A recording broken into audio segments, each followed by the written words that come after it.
Reporter Alison St John spent much of the week covering the station fire for our sister station in Los Angeles, and she joins me now.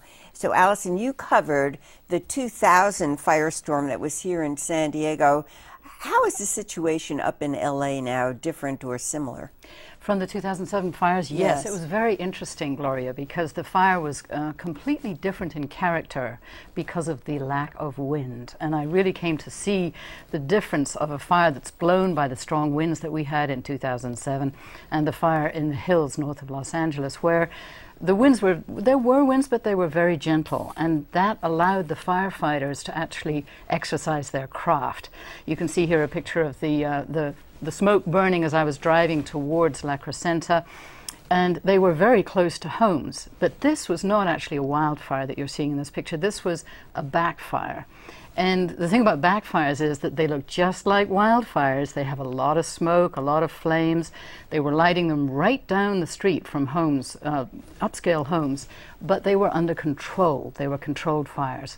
So in Los Angeles, they actually had time to burn the hillside behind the houses up to the ridge, leaving the hillsides with no fuel, so the wildfire wouldn't get the houses. And yet we did hear reports about evacuations, but yes, that some people were not heeding those evacuations. What was the point of staying behind? Well, I was up in those communities. A lot of people didn't obey the mandatory evacuation orders. The thing is, it was different from in San Diego in the sense that the terrain is very different. You can stand in your front yard and look up at the hills behind your house and watch the progress of the fire, watch the helicopters dropping the water.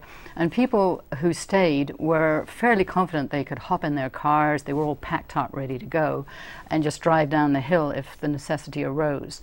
But of course, the firefighters were not happy about that at all, because the flames were very large, and they could have gotten out of control, even though they had fire trucks lined up along the streets to actually leap into action if they crossed the line. Wait, we saw in Sharon's report that there was some mixed reaction about budget cuts and their effects on firefighting. What could you see when you were reporting about whether cuts are affecting the firefighters' ability to go after the fire? Well, there was a lot of talk about unified command, and I think that even although politicians are putting a positive face on it, we heard from Augie Guillot that in practice there are fewer resources in many cases.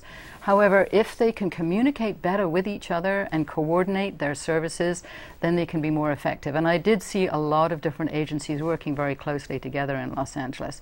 Although the LA City people were unaware of the fact that the LA County people were lighting backfires. So even there was some breakdowns in communication. But I do think that is the main thing where we're better prepared than we were 2 or 3 years ago. Yeah, and Mayor Sanders had a press conference this week basically saying we were better prepared and that the city had made a big effort to clear brush. How important is brush clearing, sort of creating this defensible space around your home? Well, I think the homeowner that's really the key, because you can't clear whole hillsides, you can't clear the backcountry.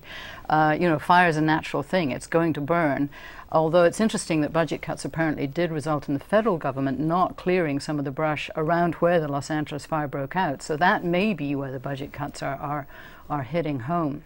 But I do think that we really need to learn how to live with fire, because it's going to keep coming, not be afraid of it, because it's going to burn in the backcountry. It's a matter of managing it and controlling it and recognizing where it's dangerous and where it's just a natural phenomenon. Well, that's going to take a little shift in one's psyche, I think. Thank you very very much, Alison St John.